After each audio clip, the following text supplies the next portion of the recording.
Disemba 20 anakumbukwa Mtakatifu Dominiko wa Silo, mtawa na padri Muhispaniola wa karne ya 11.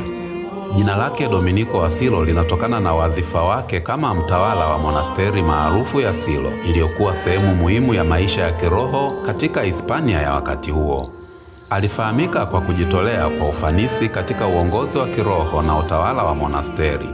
Alikuwa na jukumu la kuimarisha monasteri hiyo iliyokuwa ikipitia shida, na alipokuwa akiongoza aliimarisha utaratibu wa maisha ya kiroho kwa kuzingatia maadili ya Kikristo.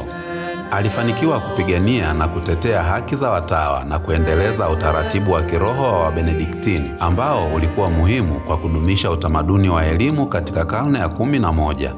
Baada ya kifo chake amehusishwa na miujiza kadhaa, hivyo amekuwa mfano wa imani thabiti na huduma kwa Mungu.